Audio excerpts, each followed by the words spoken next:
सबसे पहले इस वीडियो का सा जो उद्देश्य है वो ये है कि हम आईवीएफ सेंटर के एक्रेडिटेशन के बारे में लोगों को ज़्यादा से ज़्यादा समझा पाएँ, बता पाएँ और जिस तरीके के कॉमन क्वेश्चन लोगों के निकल के आते हैं, उन क्वेश्चंस का हम उनको आंसर दे पाएँ।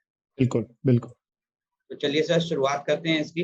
तो सबसे पहले मैं आपका धन्यवाद देना चाहूँगा नॉलेज साथी परिवार की ओर से और हम लोग इस श्रृंखला को शुरू करने के लिए आपने हमें परमिशन दी और आइए सर इस श्रृंखला को शुरुआत करते हैं। तो सर इस श्रृंखला में सबसे पहला क्वेश्चन ये है कि अगर कोई एक्रेडिटेशन कराना चाहता है आईवीएफ सेंटर के तौर पे, तो उसे लीगल डॉक्यूमेंट्स पे नाम पे किन-किन कागज़ों की ज़रूरत पड़ती है? क्या-क्या लीगल डॉक्यूमेंट्स उनके पास होने चाहिए? इसके बारे में मैं थोड़ा-सा आपसे जानकारी चाहूँगा। थोड़ा-सा इस पे ब्रीफ करें सर। प्रवीण जी, आपका बहुत-बहुत धन्यवाद। नॉलेज साथी परिवार को मेरा नमस्कार और बहुत-बहुत धन्यवाद कि आपने फिर से हमें मौका दिया कि हम आपसे बात कर पाएँ और आपके इस वीडियो के ज़रिए हम लोगों तक पहुँच पाएँ। जो आपने मुहिम शुरू की है नॉलेज साथी की तरफ से कि लोगों को अवेयर कैसे किया जाए। क्वालिटी और सेफ्टी की बात तो हम लोग करते हैं, लेकिन उसके फ़ायदे जब तक एंड यूज़र जो मरीज़ है, पेशेंट तक नहीं पहुँचेंगे, वो हम लोग सिर्फ बात ही करते रह जाएँगे। सो प्रोग्राम डेवलप करने के साथ-साथ उसको चलाने के लिए ये ज़रूरी है कि वो हम उन तक पहुँच पाएँ और इसलिए मैं आपका बहुत-बहुत शुक्रिया अदा करना चाहता हूँ कि आपने नॉलेज साथी की तरफ से ये चीज़ जो शुरुआत की है कि डिफरेंट टॉपिक्स को लेके उसको चर्चा करके वो लोगों तक उसको आप डिसेमिनेट कर रहे हैं, लोगों तक ले जा रहे हैं, तो बहुत अच्छी शुरुआत की है। अब जब ये आईवीएफ सेंटर, जिसको यूजुअली हम लोग असिस्टेड रिप्रोडक्टिव टेक्नोलॉजी सेंटर्स के लिए का नाम देते हैं, आर्ट, जो कि एक medical term Indian council of medical research ने इंडिया में और वर्ल्ड ओवर इसी आर्ट्स के नाम से जाना जाता है। बट कॉमनली इसे आईवीएफ, इन विट्रो फर्टिलाइजेशन जो प्रोसेस होता है, उसके नाम से जाना जाता है। तो लीगल रिक्वायरमेंट्स किसी आईवीएफ सेंटर के लिए क्या वही स्पेशल रिक्वायरमेंट कुछ ऐसी नहीं है। एक हेल्थ केयर फैसिलिटी में जो यूजुअली होती हैं वही हैं। सबसे पहले तो आपकी एक लीगल एंटिटी होनी चाहिए। कोई भी सेंटर है, कोई भी काम कर रहा है तो उसकी एक लीगल एंटिटी होनी चाहिए। वो एक प्राइवेट लिमिटेड कंपनी है, लिमिटेड कंपनी है, मतलब कॉर्पोरेट लॉ में रजिस्ट्रेशन है या कंपनी लॉ में रजिस्ट्रेशन है या सोसाइटी रजिस्ट्रेशन एक्ट जो है उसमें रजिस्ट्रेशन है। गवर्नमेंट में है तो गवर्नमेंट के थ्रू से ही वो अपनी लीगल एंटिटी ड्रॉ कर लेती है। इसके अलावा वो एक लीगल एंटिटी होनी चाहिए, वो किसी भी कानून के हिसाब से, चाहे वो कंपनी का कानून हो, ट्रस्ट सोसाइटी का कानून हो, प्रोप्राइटरशिप कई भी लोगों ने शुरू की है। तो ये एक पहली चीज तो वो है। दूसरी चीज है फिर वो क्लिनिकल एस्टेब्लिशमेंट एक्ट। वो जिस स्टेट में, जिस राज्य में वो स्थित है, काम कर रहे हैं, उस राज्य के हिसाब से क्लिनिकल एस्टेब्लिशमेंट एक्ट का रजिस्ट्रेशन जो प्रोसेस होता है, उसमें वो रजिस्टर्ड होने चाहिए। अगर वो वहाँ पे नहीं है, अगर क्लिनिकल एस्टेब्लिशमेंट एक्ट इम्प्लीमेंट नहीं हुआ है तो अलग बात है, अदरवाइज तो काफ़ी जगह हो चुका है। नहीं तो वो एक हेल्थ केयर फैसिलिटी के तौर पे जो भी कानून वहाँ लागू होता है स्टेट में, उसके में रजिस्टर्ड होना चाहिए।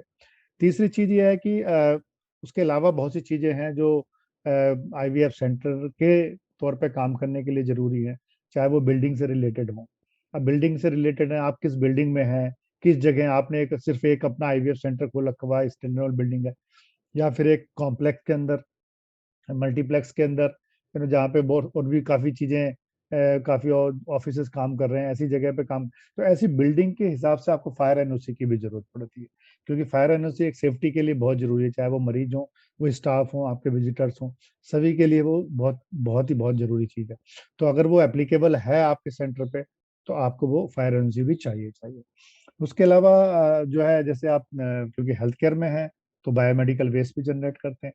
तो बायोमेडिकल वेस्ट जनरेट करते हैं, तो बायोमेडिकल वेस्ट का जो कानून है, pollution control, state pollution, central pollution control board या स्टेट पोल्यूशन कंट्रोल बोर्ड के हिसाब से उसका आपको एक लाइसेंस लेना है बायोमेडिकल वेस्ट का, कि अपने कितना जनरेट करते हैं, और उसी हिसाब से किसी एजेंसी के साथ टाई अप करना पड़ेगा जो आपके साथ आके कलेक्ट करके उसको ले जाए और डिस्पोज करे प्रॉपरली। और उसके अलावा फिर अगर आपको कुछ और भी आपने चीज़ें लगा रखी हैं जो एयर वाटर पोल्यूशन से रिलेटेड है, तो उसके भी आपको पोल्यूशन कंट्रोल बोर्ड से लाइसेंस लेना पड़ता है। इसके अलावा फिर आप क्लिनिकल में चलें तो अब आप जब आईवीएफ की बात कर रहे हैं तो ऑफ कोर्स अल्ट्रासाउंड भी करते हैं लोग, तो ज़रूरी है। अगर आप अल्ट्रासाउंड कर रहे हैं तो फिर अल्ट्रासाउंड मशीन है तो पीसीपी एनडीटी एक्ट भी आपके ऊपर लागू होता है, pre conception pre natal act कानून का, तो उसका भी आपको रजिस्ट्रेशन कराना पड़ेगा, है ना। तो वो बहुत बहुत जरूरी है अगर आप अल्ट्रासाउंड रखते हैं। तो इसी हिसाब से जो सर्विसेज आप दे रहे हैं, क्लिनिकल सर्विसेज, उसके हिसाब से क्या लागू होता है, पीएनडीटी एक्ट जरूरी जरूरी लागू होता है। फिर सर्विसेज के हिसाब से जो जनरेट हो रहा है, बायोमेडिकल वेस्ट वगैरह हुआ है, सेफ्टी है, फिजिकल सेफ्टी, बिल्डिंग सेफ्टी के हिसाब से आपको क्लिनिकल एस्टेब्लिशमेंट में रजिस्ट्रेशन कराना मिनिमम रिक्वायरमेंट है, ठीक है। प्लस आपके पास फायर एनओसी है, एलिवेटर्स अगर लगे हैं बिल्डिंग में, वो एलिवेटर अगर लगे हैं तो वो एलिवेटर को भी वो उसका भी एक लाइसेंस मिलता है एलिवेटर का भी। ये सब सेफ्टी के ध्यान में रखते हुए ये चीजें जो है हम लोगों को चाहिए होती है। तो इस कोई ऐसा स्पेसिफिक नहीं है, अगर एक अस्पताल में भी अल्ट्रासाउंड होता है उसको भी वो एंड चाहिए, तो इसमें तो ऑफ कोर्स चाहिए ही चाहिए। तो ये क्योंकि वो ऐसा काम कर रहे हैं तो इनके लिए बहुत जरूरी है कि वो इस कानून का पालन करें और प्रॉपरली उस टेक्नोलॉजी का भी इस्तेमाल करें। बिल्कुल सर। बिल्कुल सर, बहुत सही जानकारी दी आपने। तो इसमें एक छोटा-सा पॉइंट मैं ऐड करना चाहूँगा।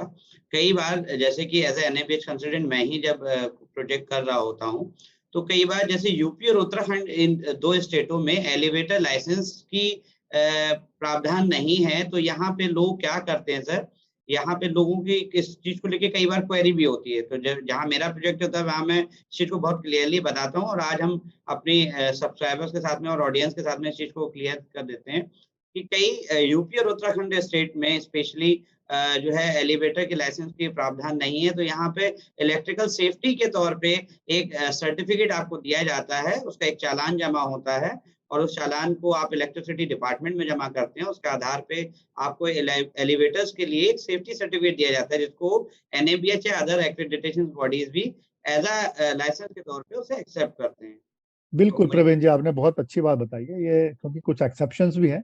ऐसी जी, क्लिनिकल एस्टेब्लिशमेंट एक्ट के एक्सेप्शन सारे स्टेट्स ने इसको अडॉप्ट नहीं किया। कुछ स्टेट्स ने, टेरिटरीज ने उसको एज इट इज अडॉप्ट किया, जो सेंट्रल गवर्नमेंट ने निकाला। कुछ लोगों ने, कुछ स्टेट्स ने कुछ मॉडिफिकेशन के साथ किया, कुछ लोगों ने नहीं किया। बट फिर भी आप कुछ तो कराना पड़ेगा आपको। बिल्कुल सर। चीफ मेडिकल ऑफिसर के ऑफिस में रजिस्ट्रेशन कराना पड़ेगा, या कुछ as a health care facility आपको काम करना है तो कुछ प्रावधान है। सब स्टेट्स में एक से नहीं है। तो आपने कहा बिल्कुल, अगर वहाँ एलिवेटर लाइसेंसिंग नहीं है तो बेसिक पर्पस क्या है, सेफ्टी है। बिल्कुल, अब बिल्कुल एलिवेटर सर। में जो भी जा रहा है, बिल्कुल चाहे सर। वो मरीज हो, चाहे कोई भी स्टाफ हो, या कोई भी हो, फंस गया, कुछ प्रॉब्लम हो गई, तो उसकी सेफ्टी के लिए ही है। तो वो इलेक्ट्रिकल सेफ्टी, जो आपने बिल्कुल सही बात की कि ये जो है कुछ स्टेट्स में क्योंकि इससे करते हैं। कई बार लोगों को कन्फ्यूज़न होते हैं, इसलिए मैंने ये पॉइंट रखा है बिल्कुल, यहाँ पे। बहुत अच्छी बात आपने कही जी, है। जी, एक्सेप्शंस हैं हर स्टेट में, एक सा रूल, क्योंकि स्टेट मैटर है सब। जी। अपना जो हेल्थ जो है वो स्टेट मैटर है, तो स्टेट्स के वेरिएशंस हो सकते हैं और कुछ चीज़ों के प्रावधान भी अलग अलग बना रखे हैं। सो जो भी उस स्टेट के हिसाब से लागू होता है, उसको ध्यान से हम लोगों को देखना है। जी सर। सर, इसी श्रृंखला में अगले क्वेश्चन की ओर बढ़ते हैं सर। जैसा कि जनरली कई बार किसी भी एक्रेडिटेशन की जब हम बात करते हैं, किसी भी सेटअप के ओनर के साथ में, टॉप मैनेजमेंट के साथ में, तो उनका सबसे पहली प्रतिक्रिया जो निकल के आती है, वो ये आती है कि ठीक है, मैं इस चीज़ को करा लेता हूँ एक्रेडिटेशन कराने से, लेकिन मैं ये जानना चाहूँगा कि सबसे पहले मेरा क्या फ़ायदा होगा इस एक्रेडिटेशन की ओर जाने से या इस एक्रेडिटेशन को प्राप्त करने से? तो बिल्कुल यही बिल्कुल, मेरा क्वेश्चन है आप सर। बिल्कुल बिल्कुल सही सवाल है आपका ये। और कोई भी ये पूछता ही है कि भाई मुझे इसके फायदे क्या हैं, यूज क्या है मुझे। तो अब इसके फायदे देखिए, दो तरीके के फायदे होते हैं। एक फायदा होता है जो बिजनेस से रिलेटेड है, फाइनेंशियल, उसको लिंक कर सकते हैं, फाइनेंशियल बेनिफिट या बिजनेस रिलेटेड बेनिफिट्स जिसको बोलते हैं। दूसरा बेनिफिट जो होता है वो आपके लिए होता है जो क्लिनिकल बेनिफिट जिसको बोलते हैं, मरीज के बेनिफिट्स के साथ जुड़ा हुआ होता है वो, ठीक है, जो दिखता नहीं है लेकिन वो होता है ना। तो अब जैसे आईवीएफ सेंटर कोई चला रहा है तो उसको आप इतने सारे प्रोसेस हैं उसके अंदर हैं, जो मरीजों से रिलेटेड हैं, जो बिल्डिंग से रिलेटेड हैं, ठीक है, क्लिनिकल नॉन क्लिनिकल दोनों से ही रिलेटेड है। अब आप कोई भी चीज़ कर रहे हैं तो अगर आप उसको तरीके से करें, सिस्टमेटिक तरीके से करेंगे, तो आपको उसको फायदा क्या होगा, उसको करने से ये हो कि आपका जो जो डुप्लीकेशन होता है कभी कभी वो बचता है। रिपीटिशन की एक बार को दो दो दो लोग करने लगते हैं, वो बचता है। टाइम टाइम की जो सेविंग होती है इसके साथ, क्योंकि प्रोसेस आपके स्ट्रीमलाइन हो जाते हैं। सबको पता है कि मुझे ये काम करना है और इस काम के बाद ये काम करना है, तो वो प्रोसेस सारे स्ट्रीमलाइन हो जाते हैं, मैप हो जाते हैं। और हर आदमी को जो काम कर रहा है स्टाफ, उसको अपनी रेस्पॉन्सिबिलिटी पता होती है, क्योंकि इसमें बताया जाता है स्टैंडर्ड की बात जब हम करते हैं तो वो कहते हैं कि भाई आप हर स्टाफ को अपनी रेस्पॉन्सिबिलिटी और अथॉरिटीज पता होनी चाहिए। तो कोई कंफ्यूजन ही नहीं है, सब लोग अपना काम करने तरीके से करें तो आपके समय की बचत हो रही है, वेस्टेज नहीं होता, वेस्टेज बहुत बचता है। कि वेस्टेज जो आपका, चाहे वो कागज का वेस्टेज हो, चाहे वो प्रिंटिंग का वेस्टेज हो, चाहे वो काम का वेस्ट, मतलब आप कर रहे हैं उसको लगा रहे हैं, क्योंकि आपके प्रोसेस स्ट्रीमलाइन नहीं है तो आपका कॉन्फिडेंस भी नहीं है। जब आपके प्रोसेस बन जाते हैं, आपके एसओपी लिखे जाते हैं, आपने सब चीज़ों के एसओपी लिख कर रखे हैं, सारा आदमी को पता है जिसको वो एसओपी यूज करने हैं, तो किसी से पूछने की जरूरत नहीं है, उस एसओपी को फॉलो करो, अपना काम करते रहो। तो उससे क्या होता है कि सारी चीजें स्ट्रीमलाइन हो जाती हैं, सिस्टमेटिक तरीके से होने लगती है। एरर्स जो हम लोग कहते हैं ना, मेडिकल एरर्स जो मरीजों वो बहुत कम हो जाती हैं। वो कम क्यों हो जाती हैं? क्योंकि हर चीज तो अब लिखी गई है, हर चीज का तो रिकॉर्ड बनाना है। अब मरीज से आप चेक कर रहे हैं, मरीज की आइडेंटिटी आप ले रहे हैं, मरीज को आइडेंटिफाई कर रहे हैं प्रॉपर तरीके से, उसका ट्रीटमेंट करने के लिए जो भी चीजें चाहिए आपको। आईवीएफ तो बहुत सोफिस्टिकेटेड प्रोसीजर्स हैं, कई बार मरीज को आना पड़ता है, तो बार बार मरीज आ रहा है, तो वही मरीज आप उसको टैग कर पा रहे हैं कि हाँ यही मरीज है जो बार बार आ रहा है, इसी से ही रिलेटेड हम चीजें कर रहे हैं। उसके सारे रिकॉर्ड एक जगह हो जाते हैं, एक नंबर दे देते हैं उसको, तो एक तरीके से डेट ऑफ बर्थ हो जाती है, वो चेंज नहीं होती किसी आदमी की डेट ऑफ बर्थ। ऐसे आपने उसको एक यूनिक आइडेंटिटी नंबर दे दिया, जितनी बार भी आएगा उस नंबर से आपको पहचान लेंगे वो। तो उससे आपको क्या होगा कि वो हर चीज उसकी एक ही चीज नंबर से अटैच होती चली जाएगी, तो उसकी आपके क्लिनिकल प्रोसेस स्ट्रीमलाइन हो जाते हैं, तो मेडिकल एरर्स भी घट जाती है। ऐसा नहीं रॉन्ग पेशेंट है, रॉन्ग आइडेंटिफिकेशन हो गया, करना किसी का आईवीएफ है, किसी की कर दिया किसी और का। और ये तो और भी सेंसिटिव इशू है। यहाँ पे आप स्पर्म कलेक्ट करते हैं, एग्स कलेक्ट करते हैं, ओवम कलेक्ट करते हैं, एम्ब्रियोज होते हैं, और इनसे इनका प्रॉपर आइडेंटिफिकेशन बहुत बहुत ही जरूरी है। सेंसिटिव इशू है, इनको स्टोर भी करना पड़ता है लॉन्ग लॉन्ग टाइम के लिए। तो वो कैसे अच्छे तरीके से आप आइडेंटिफाई करके उसको टैग करके आप स्टोर कर रहे हैं ताकि गलती ना हो, जिससे रिलेटेड वो है, वो जो पेशेंट के जो एक्स और स्पर्म आपने लिए हैं, उनको पता है कि आपने इससे लिए हैं, तो वो टैग करके रख दिया है, जब आपको चाहिए वो उसके निकाल लिया अपने यूज करने के लिए, गलती नहीं होगी। ये प्रोसेस पूरा स्ट्रीमलाइन हो जाता है, ठीक। तो आपकी एरर्स कम हो जाती हैं सारे प्रोसेस में।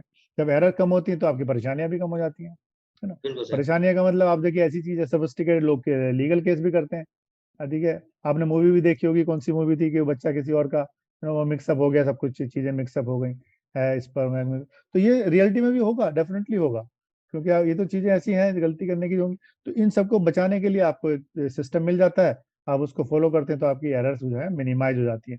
तो इससे ना तो आपके लीगल प्रोविजंस भी कम हो जाते हैं, खर्चा भी, ऑफकोर्स लीगल कुछ होता है तो वो खर्चा भी आता है, वो सारी चीजें बच जाती हैं आपकी। और पेशेंट का जो फेथ है, जो ट्रस्ट है आपकी सर्विस पे, वो बहुत इंपॉर्टेंट चीज है आपके बिजनेस के लिए। Now I am coming to the business perspective, कि ये नहीं कि डायरेक्टली आपको कहीं से पैसा मिलना शुरू हो जाएगा। पैसा तो आएगा ही, जब ज्यादा मरीज आएंगे तो पैसा भी इकट्ठा होना शुरू हो जाएगा, तो that is a financial gain. But उस तक पहुंचने के लिए आपको बिजनेस मॉडल आपका साउंड बनता है, तो आप कह पाते हैं कि हमारा जो हमने जो सिस्टम बनाया है वो इतना रोबस्ट है स्टैंडर्ड के बेसिस पे, कि उसको हमने इस तरीके से मैच्योर कर लिया कि हम लोग, एफिशिएंसी हमारी बढ़ गई है, हम अब ज्यादा काम कर पा रहे हैं उसी उतने टाइम में, हमारी इफेक्टिवनेस बढ़ रही है, हम जो है जो जो आउटपुट निकल रहा है वो काम का आउटपुट है, उसमें वेस्टेज नहीं है, हमारी जो फालतू की चीजें नहीं है उसके अंदर। तो जो हमारा जो बिजनेस मॉडल जो इस तरीके से बनाया वो हमारी एफिशिएंसी एंड इफेक्टिवनेस बढ़ गई, तो बढ़ गई तो बिजनेस मॉडल के हिसाब से आपका बिजनेस आउटपुट बढ़ गया, क्योंकि इनपुट इनपुट ज्यादा हो गया, मरीज का ट्रस्ट आपके ऊपर आ गया ना। तो अब मरीज, एक मरीज जाएगा दूसरे के, भाई मेरे को तो बड़ा अच्छा एक्सपीरियंस रहा है यहाँ पे, तो आप, क्योंकि पैसे भी काफी लगते हैं इसमें, तो मरीज भी काफी चूजी होता है और ऑप्शंस भी मिलते हैं मरीज को। तो कहता है मैं तो यहीं जाऊंगा जहाँ पे मेरे को सेटिस्फेक्शन है, जहाँ पे दूसरे लोगों को भी अच्छा का। तो आपका जब सेटिस्फेक्शन बढ़ने लगता है मरीजों का, पब्लिक में आपकी बातचीत होने लगती है, आपका क्रेडिबिलिटी बढ़ने लगती है, तो नेचुरली आपका बिजनेस ऊपर जाने लगता है, बिजनेस जाएगा तो पैसे भी ज्यादा आने लगते हैं। तो फाइनेंशियल हो गया, बिजनेस है।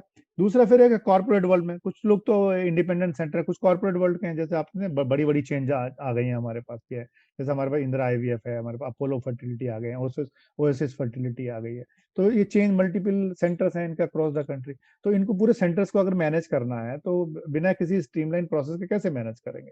तो जब प्रोसेस स्टैंडर्ड के हिसाब से लगा देते हैं, तो it is easier for them to manage all these centres across, because the process तो मल्टीप्लाई करना है, डुप्लीकेशन करना है, यहाँ से यही प्रोसेस करना है, वही प्रोसेस वहां करना है।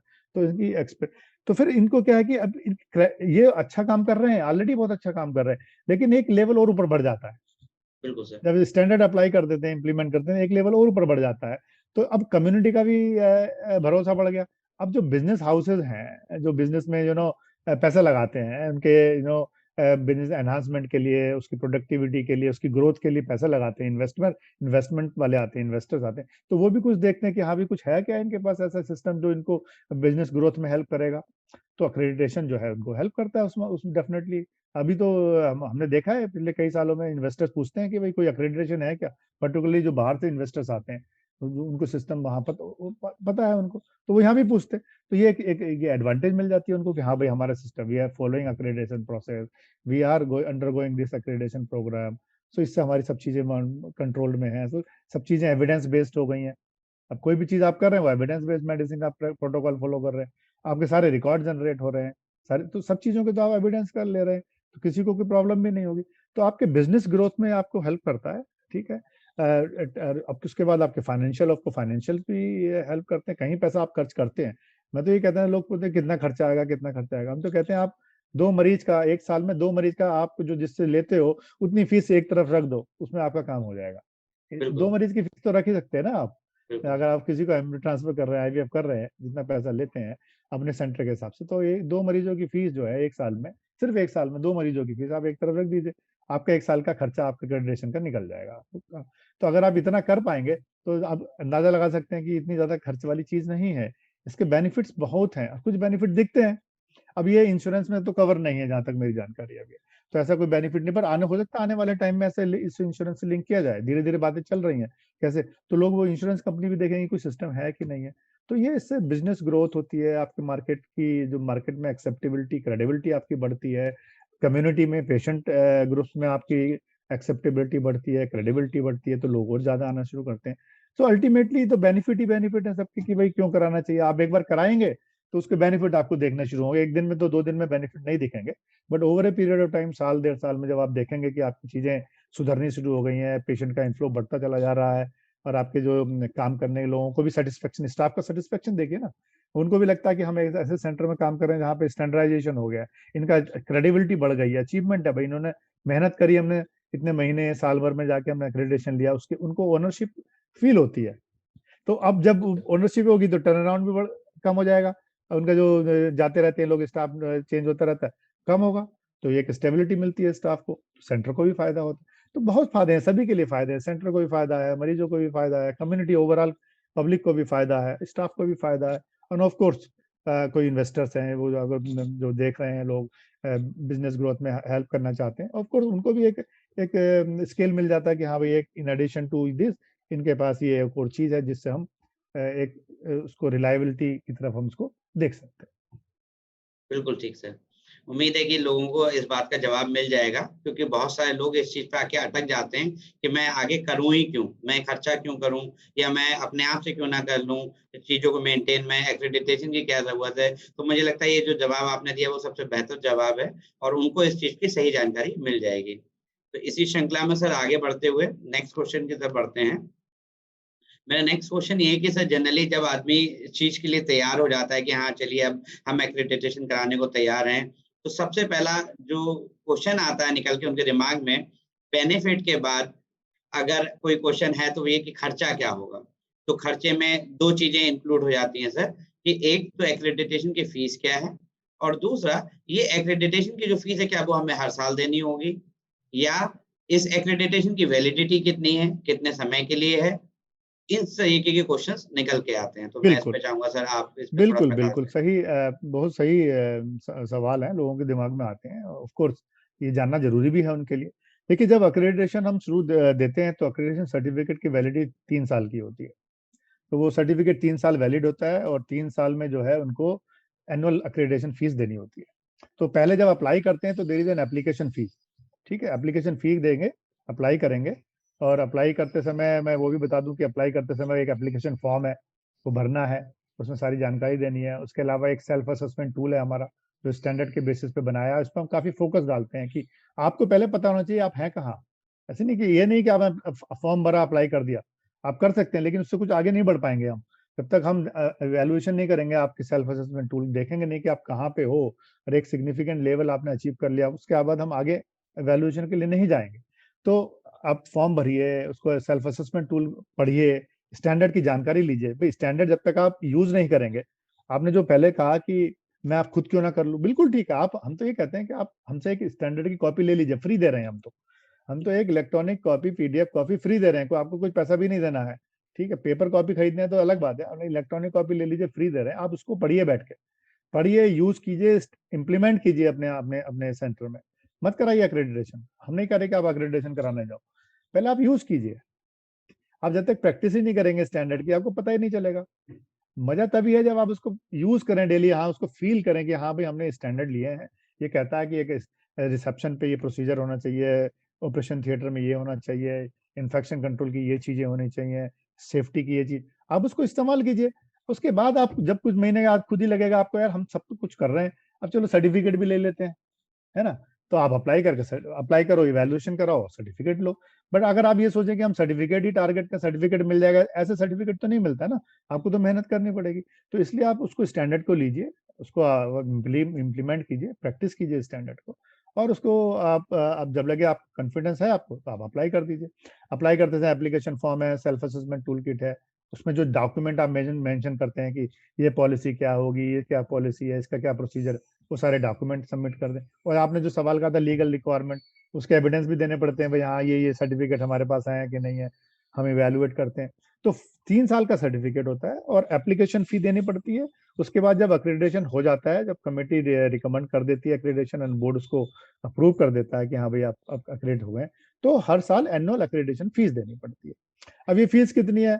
अब फीस तो हमने 2 भागों में डिवाइड किया हुआ है, क्योंकि सेंटर अलग अलग तरीके हैं। अभी फिलहाल हमने जो किया है वो 2 तरीके के सेंटर हैं। एक तो वो सेंटर जो 300 तक एम्ब्रियो को ट्रांसफर करते हैं, एक साल में 300 तक जो है उनकी संख्या होती है एम्ब्रियो ट्रांसफर की, एम्ब्रियो ट्रांसफर जो होता है। एक होता है 300 से ज्यादा जो कर रहे हैं, तो 2 कैटेगरी है।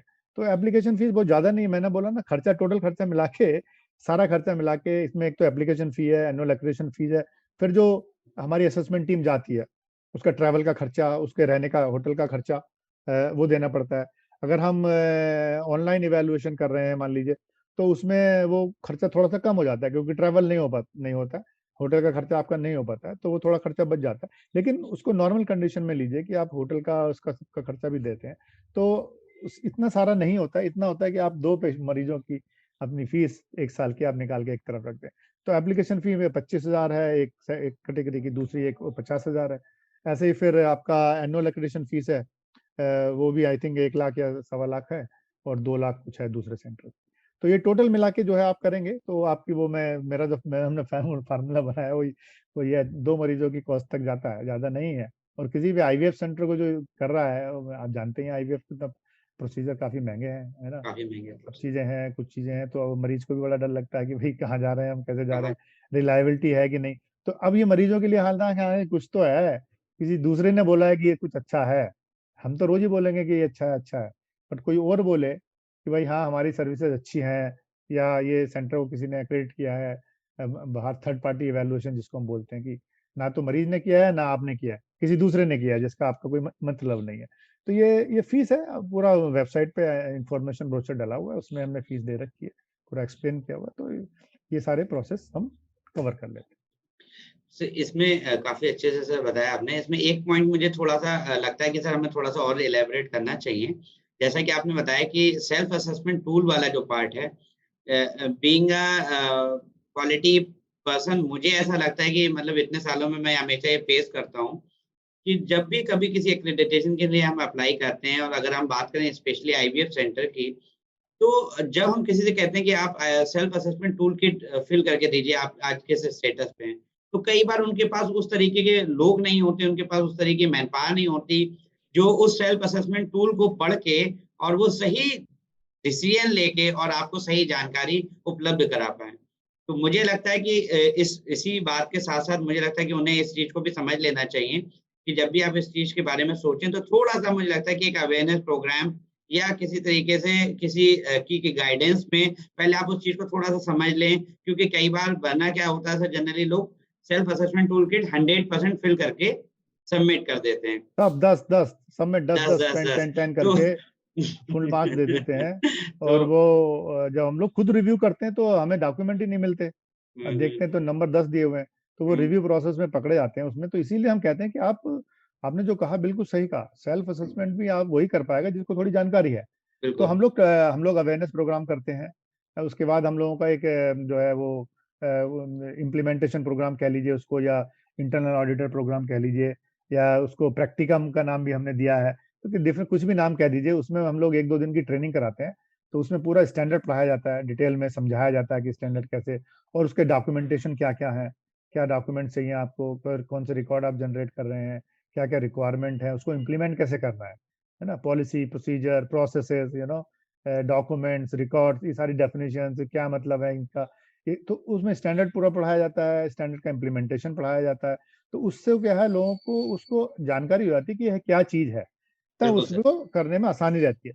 तो हम लोग हेल्प करते हैं, मदद करते हैं। हमारा centre for education and training जो वर्टिकल है, बिल्कुल सेपरेट वर्टिकल है, उसके अंदर हम education, training, facilitation, hand holding का काम कराते हैं। तो उसमें उसमें किसी को मदद चाहिए तो वो they can contact and we can help कि उनको क्या जरूरत है। बिल्कुल और सर। हमारे ट्रेनिंग प्रोग्राम अनाउंस करते हैं वेबसाइट पे, तो जब भी कोई होता है तो वो उसको अटेंड करें। तो बिल्कुल इस हिसाब से बिल्कुल आपने सही कहा कि नॉलेज होना उसके लिए बहुत जरूरी है। बिल्कुल सर। सर इसी श्रृंखला में अगले क्वेश्चन की तरफ बढ़ते हैं। मुझे लगता है कि इसके साथ-साथ जो लोग वहाँ पे काम करते हैं, उस आईवीएफ सेंटर में जो लोग काम करते हैं, तो उन कर्मचारियों को भी इस चीज़ के बारे में थोड़ा-सा जानकारी होना बहुत ज़रूरी है कि अगर जब हम किसी एक्रेडिटेशन सिस्टम को इम्प्लीमेंट करते हैं, तो क्योंकि this is a team work. अकेले कोई भी एक व्यक्ति किसी भी एक्रेडिटेशन स्टैंडर्ड को इम्प्लीमेंट नहीं कर सकता। और कई बार जब आप इम्प्लीमेंट कराने जाते हैं किसी भी सेंटर में एज़ अ कंसल्टेंट या एज़ अ मैनेजर, तो आपको इस चीज़ की बहुत बार चैलेंजेस फेस करना पड़ता है कि जो एम्प्लॉयी है, जो टीम मेंबर है, वो बिल्कुल भी मोटिवेटेड नहीं है इस काम को करने के लिए, उस चीज़ को समझने के लिए। तो मुझे लगता है कि इसमें सबसे पहले हमें इस चीज़ के बारे में उन्हें बताना चाहिए कि आपके क्या बेनिफिट होंगे। तो मेरा अगला क्वेश्चन भी यही है कि हाँ, सर मैं आपसे इस चीज़ के बारे में थोड़ा-सा ब्रीफ चाहूँगा कि आप जो भी लोग आईवीएफ सेंटर में काम करते हैं, उनको थोड़ा-सा इस चीज़ के लिए बताएँ कि उनको क्यों करना चाहिए एक्रेडिटेशन स्टैंडर्ड को इम्प्लीमेंट? बहुत सही सवाल है प्रवीण जी। देखिए, स्टाफ तो बैकबोन है किसी भी ऑर्गेनाइजेशन की। जब तक स्टाफ कॉम्पिटेंट नहीं होगा, मोटिवेटेड नहीं होगा, डेडिकेटेड नहीं होगा, वो काम ठीक से नहीं करेगा। और जब काम ठीक से नहीं करेगा तो ऑर्गेनाइजेशन को भी उसका बेनिफिट नहीं मिलेगा। बिल्कुल, तो ये जरूरी है। तो जो स्टैंडर्ड की हम लोग बात कर रहे हैं, वो स्टैंडर्ड सिर्फ एक आईवीएफ प्रोसीजर की बात नहीं करता, वो सब चीज़ों की बात करता है। वो तो टॉप से बात करता है कि भाई आपका जो है वो गवर्नेंस क्या है, आपका मैनेजमेंट क्या है सेंटर में, तो जो टॉप पे लीडर्स लोग हैं, लीडर्स जो बैठे हैं, उन लीडर्स की क्या रिस्पॉन्सिबिलिटीज हैं, उनके क्या काम है, वो उनको क्या क्या करना है, ठीक है। उसके बाद आपका ह्यूमन रिसोर्स, वो तो इम्पोर्टेंट पार्ट है। तो ह्यूमन रिसोर्स से रिलेटेड भी स्टैंडर्ड में सब कुछ लिखा गया कि पहले तो कि एडुकेट नंबर होने चाहिए। अ, हर कैटेगरी का स्टाफ, क्योंकि देखिए डॉक्टर भी चाहिए आपको, ऑब्स्टेट्रिक गायनेकोलॉजी वाला आईवीएफ एक्सपर्ट भी चाहिए, एंड्रोलॉजी भी चाहिए आपको, एम्ब्रियोलॉजिस्ट भी चाहिए, नर्सेज भी चाहिए, जो भी आपको चाहिए सेंटर्स के काम करने के लिए। तो एक तो उनकी संख्या जो है एडुकेट होनी चाहिए काम के हिसाब से, नंबर वन। नंबर टू, वो जो इंडिविजुअल्स हैं वो टेक्निकली कॉम्पिटेंट होने चाहिए, उनके पास रिक्वायर्ड एजुकेशन होनी चाहिए, क्वालिफिकेशन होनी चाहिए, ट्रेनिंग होनी चाहिए ना, एक्सपोजर होना चाहिए। तो एडुकेसी इन नंबर, एडुकेसी इन कॉम्पिटेंस, क्वालिफिकेशन, एक्सपीरियंस, ट्रेनिंग, ये सब उसमें आ जाता है।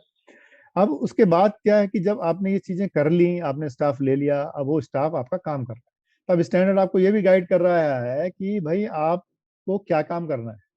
तो वो जब स्टाफ होता है ना, हम कहते हैं जॉब रेस्पॉन्सिबिलिटी बताओ अपनी। तो हर स्टैंडर्ड बोलता है हर स्टाफ की अपनी जॉब रेस्पॉन्सिबिलिटी होनी चाहिए, जॉब डिस्क्रिप्शन होना चाहिए। जॉब डिस्क्रिप्शन में जॉब रेस्पॉन्सिबिलिटी, अथॉरिटीज, किसको रिपोर्ट करना है, वो उसको कौन रिपोर्ट कर रहा है, ये सब उसमें लिखा जाता है। तो उसका पर्पस यही है कि उससे क्या है, उस स्टाफ को इस बात की जानकारी हो जाती है कि वो काम क्या करेगा, उसको करना क्या है, ठीक है, उसकी जिम्मेदारी क्या है और उसकी अथॉरिटी क्या है, कहाँ पे जाके वो काम करवा सकता है या कुछ और अपने अथोराइजेशन का पावर का इस्तेमाल कर सकता है। तो ये जब पता होता है तो उसको कॉन्फिडेंस बढ़ जाता है। बिल्कुल सर। और ये चीजें डॉक्यूमेंटेड होती हैं, लिखी होती हैं, ऐसा नहीं कि हवा में है, लिखा हुआ है, मैं उस हिसाब से काम कर रहा हूँ।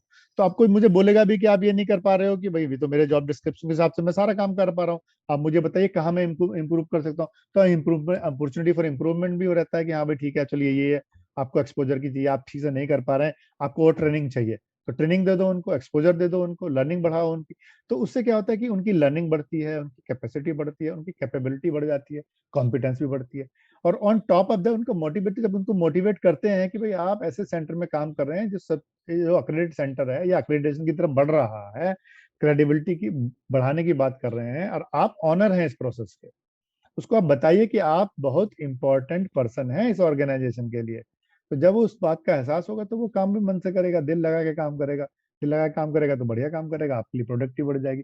तो उसके अपने सेल्फ डेवलपमेंट के लिए ये बहुत जरूरी है। स्टैंडर्ड बोलता है आप उसको ओरिएंटेशन दीजिए, ट्रेनिंग करवाइए, तो क्या प्रोफेशनल डेवलपमेंट हो रहा है, कॉन्फ्रेंस में अटेंड कर रहा है, पार्टिसिपेट कर रहा है, सेमिनार में, लेक्चर्स में लेक्चर दे रहा है, तो स्टाफ का मोटिवेशन बढ़ता है, स्टाफ का प्रोफेशनल डेवलपमेंट होता है, स्टाफ की कॉम्पिटेंसी बढ़ती है, उसके उसको ओनरशिप बढ़ती है, और उससे सब क्या होता है, अल्टीमेट बेनिफिशियरी जो है पेशेंट तो होता ही है, ऑर्गेनाइजेशन भी होता है।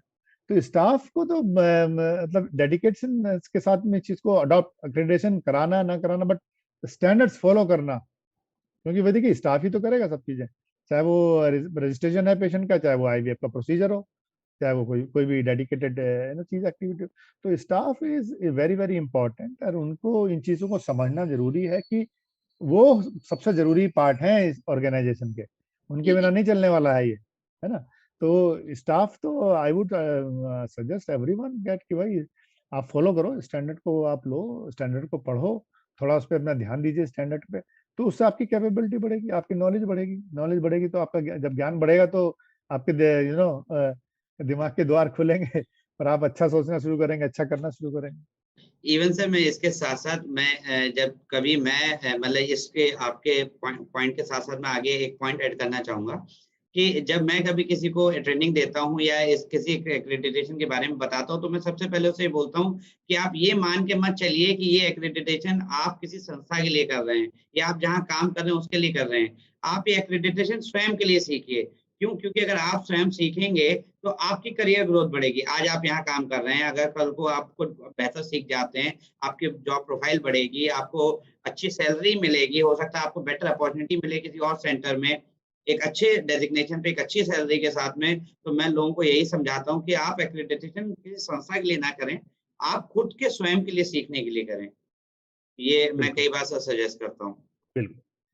सर, तो इसी श्रृंखला में सर अगले क्वेश्चन की तरफ बढ़ते हैं कि कई बार सेंटर के टॉप मैनेजमेंट के साथ जब एक्रेडिटेशन की चर्चा हो रही होती है, तो उनका एक बहुत कॉमन क्वेश्चन होता है जिसके बारे में आपने पहले भी थोड़ा-सा बताया। मैं चाहूँगा कि स्पेसिफिकली आप उस पे थोड़ा-सा ब्रीफ करें कि उनका कहना ये है कि एक्रेडिटेशन से बिज़नेस ग्रोथ में कितनी मदद मिलेगी? स्पेसिफिकली वो इस चीज़ पे बहुत कई बार स्टिक हो जाते हैं कि नहीं मुझे तो इसके बारे में मुझे थोड़ा-सा ब्रीफ करो। तो बिल्कुल मैं सही है, बिजनेस ओनर है वो, और उनका ये हक बनता है कि वो ऐसा सवाल पूछें कि भाई मेरे बिजनेस में क्या फायदा है। जैसे मैंने आपको बताया भी डिटेल में, और अभी मैं आपको बताता जी, हूँ कि बिजनेस ओनर्स को ये समझना जरूरी है कि डेफिनेटली अगर मैं बिजनेस करता हूँ तो बिजनेस में जब तक मैं बिजनेस को ग्रो नहीं करा पाऊंगा, बिजनेस में मुनाफा नहीं कमाऊंगा, तो बिजनेस को चलाऊंगा कहाँ से? खर्चा निकालने के लिए तो मुझे पैसे आने चाहिए ना। तो बिजनेस बिजनेस ओनर्स के लिए ये बहुत इंपॉर्टेंट है कि वो ये चीज को समझें, और उनको समझाना भी हमारा फर्ज बनता है कि भाई आप अक्रेडिटेशन क्यों कराएं, ये आपको बिजनेस में कैसे मदद करेगा, कैसे हेल्प करेगा। देखिए जैसे ऑलरेडी मैंने बताया आपको कि बिजनेस ग्रोथ किस किस तरीके के बिजनेस की बात करते हैं आप। बिजनेस ग्रोथ आप देख रहे हैं कि आपने एक सेंटर से 4 सेंटर बना लिए, एक that is one type of growth. दूसरा है कि आप पहले आपके पास 10 मरीज आते थे, अब आपके पास 15 मरीज आते हैं एक महीने के अंदर से, फॉर एग्जाम्पल मान लीजिए, वो भी आपकी ग्रोथ है। पहले आप एक्स अमाउंट आपकी इनकम थी, अब आप एक्स प्लस इनकम हो गई है, ठीक है। तो ये आपका मतलब ये तो आपका परसेप्शन है कि आप बिजनेस ग्रोथ किसको समझते हैं, ठीक है। बिल्कुल सर, तो बिल्कुल। बिजनेस बिजनेस में कैसे मेरी मदद करेगा, तो अब मैं कहूँगा बिजनेस में आपका क्या मतलब है, कहते हैं मेरे को पैसे ज्यादा कैसे आएंगे, या मैं अभी 2 सेंटर है मेरे, मैं 3 बनाना चाहता हूँ अगले 6, वो कैसे ग्रो, कैसे कैसे हेल्प करेगा, या मैं मेरे मरीजों की संख्या कैसे मैं आप बढ़ा पाऊंगा। तो ये सारे ही बिजनेस को ग्रो करने के तरीके हैं। तो ये अक्रेडिटेशन जो हम लोग कहते आए हैं, कितने पिछले 15-20 साल से हम ये बात कर रहे हैं, ये अक्रेडिटेशन एक ऐसा टूल है जो इसमें मदद करता है बिजनेस ओनर्स की, ठीक है। बिजनेस ओनर्स की मदद ऐसे ही करता है कि भाई आप जब आप कहते हो कि भाई आपने ये स्टैंडर्ड यूज किया, प्रोसेस बना दिए सारे, सब चीजें ऑटोमेटेड मोड में चली गई, ठीक है। तो अब आपको बार बार किसी से ये चीजें पूछने की या बताने की जरूरत नहीं कि आपको क्या करना है, कैसे करना है, वो ऑटोमेटेड सिस्टम में आ गया है। तो आपकी वो क्या कहते हैं, एफिशिएंसी बढ़ी ना, बढ़ गई। अब एफिशिएंसी बढ़ी है तो आपके खर्चे भी कम हो जाएंगे ना। वेस्टेज, मैंने कहा वेस्टेज कम हो जाता है। वेस्टेज चाहे वो देखिए, अगर आप एक पेज प्रिंट कम कर देते हैं एक दिन में, तो वो भी तो एक बचत है ना आपकी। आप बिल्कुल, किसी प्रोसीजर को कर रहे हैं और आपने वो गलती कर दी, आपने रिपीट किया, तो रिपीट किया, अब रिपीट करने में टाइम भी लगा आपका, और जो चीज़ें कंज्यूमेबल्स हैं वो भी लगे। तो अगर आप कॉन्फिडेंट हैं, अच्छे से कर रहे हैं, आपको रिपीट करने की जरूरत ही नहीं पड़ रही, तो वो भी तो आपकी सेविंग है। ठीक है। अब आप जो है स्टाफ का अच्छे से ध्यान रख रहे हैं, आपका स्टाफ सेटिस्फाइड है, आप उनका अच्छे तरीके से ध्यान रख रहे हैं, तो आपका स्टाफ भी नहीं जाएगा इधर उधर। तो आपको बाद में हायर करना है, फिर से ट्रेनिंग देनी है, फिर हायर करना है, फिर ट्रेनिंग देनी है, वो भी तो एक्सपेंस आपका बचता है। और हेडेक कि ये करना है वो करना है। उसके अलावा आपके क्लिनिकल प्रोटोकॉल्स, आपके प्रोटोकॉल्स बिल्कुल स्ट्रीमलाइन हो जाते हैं। ठीक है। मरीज, डॉक्टर को सेटिस्फेक्शन मिलता है, डॉक्टर कहता है हाँ बिल्कुल ठीक है भाई, अब सर्जरी करनी है, ये प्रोसीजर करना है, ये फॉलो करना है, मेरे सामने लिखा हुआ है, चेकलिस्ट बनी हुई है मेरे सामने कि मरीज आया, पहले चेक करूंगा मरीज कौन है, नाम क्या है, क्या करना क्या है, प्रोसीजर कौन सा करना है, ये वेरीफाई करूंगा। अब गलती नहीं करता मैं, है। जो चांसेस होते थे कि गलती हो गया, अब एक ही नाम का आदमी आ गया, दो दो दो पेशेंट आ गए, आपने उनको प्रॉपर्ली आइडेंटिफाई नहीं किया कि भाई कौन सा प्रोसीजर करना है, हो गया गड़बड़, प्रॉब्लम आ गई। अब हम ये सब चीजें करते हैं तो हमारी एरर्स एरर्स नहीं होती, बिल्कुल सर। हम कंट्रोल कर लिया। तो जब ये एरर नहीं हो रही तो कहीं तो हमारा खर्च बच रहा है ना, कहीं तो परेशानियां बिल्कुल बच रही हैं। तो बिल्कुल। बिजनेस तो सी finance growth basically ultimately financial growth ही आती है।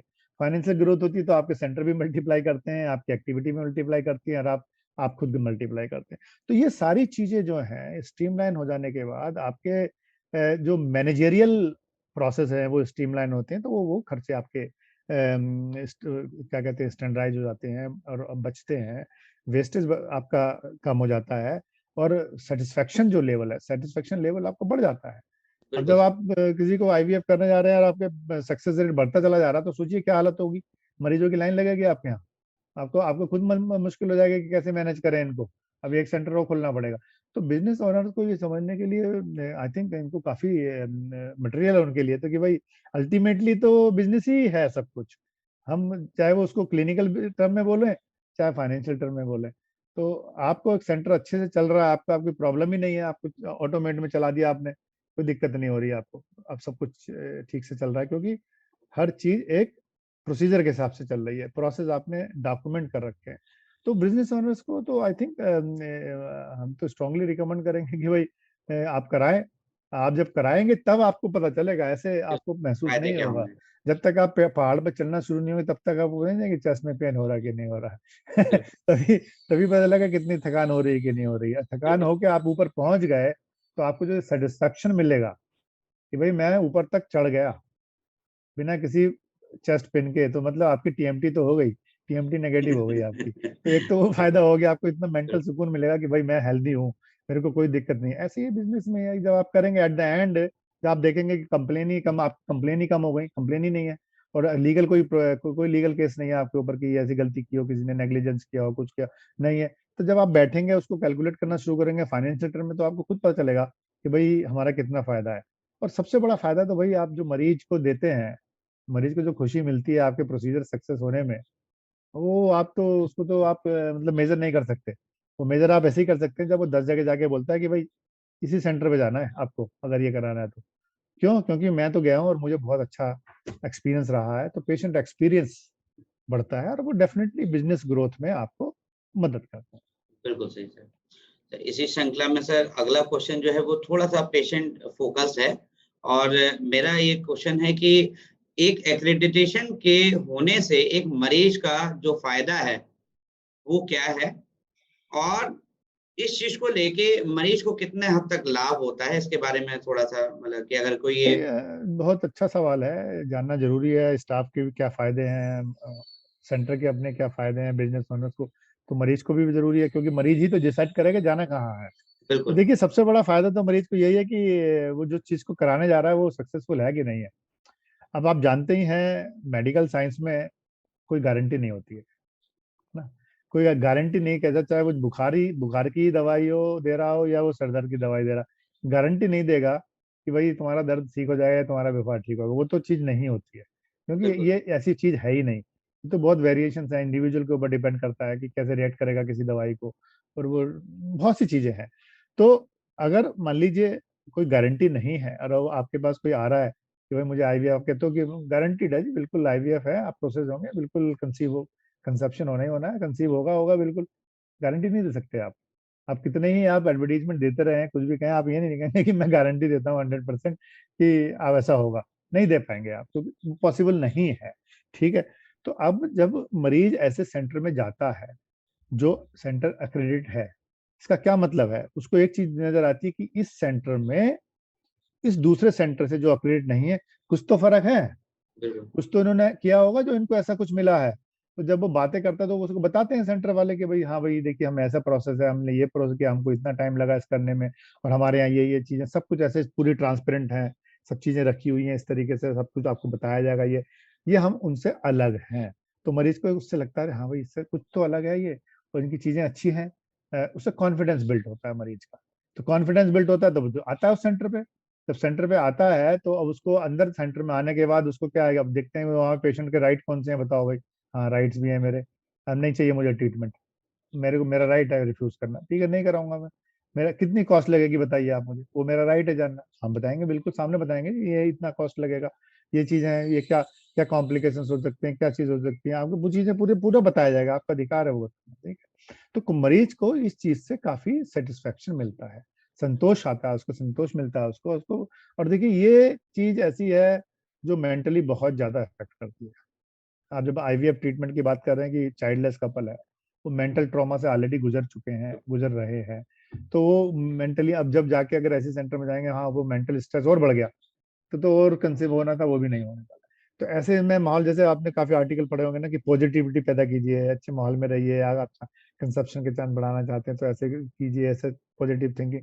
तो वो जब जाएगा पॉजिटिव थिंकिंग के साथ कि हाँ भाई भाई हम मैं सही जगह आ गया, यहाँ पे मेरे को ठीक इलाज मिलेगा, और चांसेस है मेरे यहाँ पे दूसरे सेंटर के मुकाबले ज्यादा सक्सेस मिलने के। ये नहीं कि 100% की बात नहीं हो रही है, चांसेस यहाँ आपके बढ़ गए हैं। मरीज सोचेगा कि मेरे चांसेस यहाँ पे बच्चे को प्राप्त करने के चांसेस मेरे बढ़ गए हैं, क्योंकि ये बड़े सिस्टमेटिक तरीके से काम करते हैं, साइंटिफिक तरीके से काम करते हैं, और सब कुछ एविडेंस बेस्ड है, लिखा हुआ है, सारे रिकॉर्ड्स हैं, एविडेंस है, और सब कॉम्पिटेंट बंदे लोग किए हुए हैं। तो एक उनको सेटिस्फेक्शन बढ़ जाता है, तो उसका फायदा ही फायदा, मरीज को फायदा कि ऐसे सेंटर में जाए कि जहाँ वो सेटिस्फाई तो हो, मेंटली पहले सेटिस्फाई हो, रिजल्ट तो बाद में देखेंगे, पहले पहुंचे उस फ्रेम ऑफ माइंड के साथ कि हाँ भाई मैं एक अच्छे सेंटर में जा रहा हूँ, जहाँ पे मुझे क्वालिटी मिलेगी, जहाँ मुझे सेफ्टी मिलेगी। सेफ्टी के भी इश्यूज है ना इसमें, तो ट्रीटमेंट ऐसा है, हार्मोन का ट्रीटमेंट है, ये ट्रीटमेंट है वो, तो उसको सेफ्टी भी तो चाहिए अपनी। अब चाहिए कुछ एक इंजेक्शन लगाया है, दो इंजेक्शन, कुछ और है, क्योंकि हर सेंटर के अपने अपने विचार है ना, वो अपने क्लिनिकल तरीके से सोचते हैं, ऐसा नहीं कि वो गलत कर रहे हैं, नहीं, गलत नहीं कर रहे हैं, वो भी कुछ सोच के ही कर रहे हैं। लेकिन कौन सेंटर ऑप्टिमम तरीके से, जो बेहतर तरीके से मिनिमम रिस्क के साथ पेशेंट को ट्रीटमेंट दे, हमारे लिए तो वही अच्छा होगा, है ना, कि रिस्क कम हो जाए, बेनिफिट बढ़ ज्यादा। जाए। तो कैसे रिस्क को मिनिमाइज कैसे करते हैं, तो स्टैंडर्ड में है हमारा, ये एक पूरा का पूरा जो है, हम लोग स्टैंडर्ड ही उसको चैप्टर ही पूरा फैसिलिटी एंड रिस्क मैनेजमेंट की हम बात करते हैं, कि रिस्क जो है वो कैसे मिनिमाइज करें, सर्जिकल सेफ्टी की कैसे इंश्योर करें। तो पूरा रिस्क मिनिमाइजेशन हो जाता है उसको, और उसके आउटपुट के चांस जो हैं, जो पॉजिटिविटी के चांस जो हैं, उसके सक्सेस के चांस जो हैं वो बढ़ जाते हैं, क्योंकि सारे प्रोसीजर्स को वो बड़े सिस्टमेटिक तरीके से एक कंट्रोल्ड मेजर कंट्रोल एनवायरनमेंट में करते हैं। तो मरीज को ये सोचना जरूरी है कि भाई मैं कहाँ जाऊं। तो जब बिल्कुल सर। उसके सामने ये ऑप्शन आता है कि मैं कहाँ जाऊं, और अगर उसे ऑप्शन मिल रहे हैं, ये दो हैं, एक अक्रेडिट है, एक नहीं अक्रेडिट नहीं है, तो उसको जाना ही है। अभी जाते हैं, आप जाते हो ब्रांड लेते हो, आईएसआई मार्क का चाहिए हमको, इसी का वो कहीं लगा है बोल रही है, तो दो ब्रांड बन जाती है उसकी एक तरीके से। तो ये अक्रेडिटेशन एक तरीके से हेल्प करता है मरीज को ये आइडेंटिफाई करने के लिए कि भाई मैं अगर इस सेंटर में जाऊंगा तो यहाँ मुझे दूसरे सेंटर जो अक्रेडिट नहीं है उसके मुकाबले बेहतर इलाज मिलने के चांसेस ज्यादा हैं।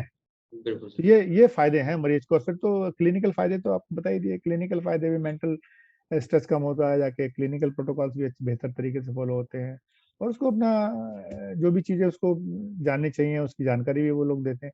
तो मरीजों को काफी फायदा है, मतलब बिल्कुल सर। हम तो यही कहते हैं कि यूजर यूजर पूछे कि अक्रेडिट हो कि नहीं हो, ये बिल्कुल। जर्नी वहां से शुरू होनी चाहिए, पेशेंट शुरू करे कि भाई जाऊंगा वहां जहाँ पे मेरी सेफ्टी इंश्योर करोगे आप, वो अक्रेडिटेशन है तो ठीक है, कम से कम ये एक अश्योरेंस तो मिल रहा है मुझे कि भाई कुछ है। तो ये एक इम्पोर्टेंट फैक्टर है मरीज के लिए, पेशेंट के लिए, ये डिसाइड करने में कि वो कहाँ जाए, और अगर अक्रेडिटेड फैसिलिटी में जाता है तो उसको क्या फायदे हैं, क्या लाभ है। इसी श्रृंखला में सर जो अगला क्वेश्चन है वो इसी से संबंधित है कि किसी भी पेशेंट को जब कभी अपने सेंटर का चयन करना होता है, सेंटर का सिलेक्शन करना होता है, तो वो एक आईवीएफ सेंटर जो एक्रेडिटेड सेंटर है उसकी जानकारी कहाँ से प्राप्त करे? ये आई थिंक बहुत ही मतलब इम्पोर्टेंट सवाल है ग्रोथ के लिए, सबकी ग्रोथ के लिए, कि चीज अवेलेबल है लेकिन कहाँ अवेलेबल पता नहीं है। हम्म, तो जब तक ये चीज ना हो कि उसकी जानकारी, तो हम लोग क्या करते हैं कि हम लोग, हमारी एक वेबसाइट है www.qai.org.in। इस वेबसाइट पे आप जाएंगे तो उसमें हमारे वर्टिकल्स बने हुए हैं, centre for accreditation for health and social care, CHSC है। उसमें आप क्लिक करेंगे तो आपको एक ड्रॉप डाउन नीचे सब प्रोग्राम आ जाएंगे, और वहाँ पे आप जाइए IVF आर्ट सेंटर प्रोग्राम में जाइए, तो उसमें एप्लीकेंट की लिस्ट मिलेगी और अक्रेडिट सेंटर की लिस्ट मिलेगी। तो आप उसमें जब अक्रेडिट सेंटर की लिस्ट पे क्लिक करेंगे तो आपके सामने सारे अक्रेडिट सेंटर्स की लिस्ट आ जाएगी। उसका नाम आ जाएगा, वो कहाँ का है वो आ जाएगा, उसका क्या स्कोप है, उसका सर्टिफिकेट का स्कोप भी आप क्लिक करेंगे तो आपके सामने PDF में वो खुल जाएगा कि उसकी क्या क्या सर्विसेज वो दे रहा है आपको। तो जी, एक सब हम तो यही कर सकते हैं कि भाई हम अपनी वेबसाइट पे हम वो सेंटर की लिस्ट लगाते हैं। दूसरा, हम लोग सोशल मीडिया में भी, अपने व्हाट्सएप पे भी और लिंक्डइन, ट्विटर और फेसबुक पे भी हम लोग डालते रहते हैं कि भाई ये सेंटर एक्टिवेट हो गया है, इसकी जानकारी ले लें।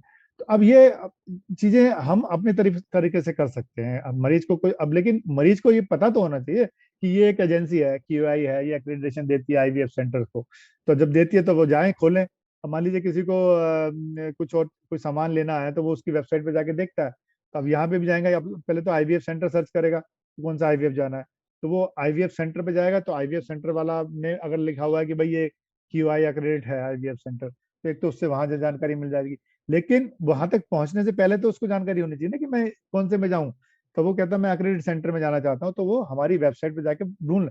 लेकिन मरीज को ये जानकारी पहुंचना जरूरी है कि अक्रेडिटेशन नाम की कोई चीज होती है। बिल्कुल सर। जब तक मरीज को ये अवेयरनेस नहीं होगी कि अक्रेडिटेशन एग्जिस्ट करता है, ये कुछ होता है, ऐसी चीज होती है जिससे सेंटर की क्रेडिबिलिटी बढ़ती है, प्रोसेस अच्छे बन जाते हैं, सेफ्टी अच्छी हो जाती है, मरीजों की, स्टाफ की सेफ्टी बढ़ जाती है, जब तक वो नहीं पता होगा वो इस चीज को देखेगा ही नहीं। तो बिल्कुल सर। हमें मरीजों के बीच में पब्लिक, एक्चुअली हम लोग कहते हैं पब्लिक अवेयरनेस बहुत जरूरी है।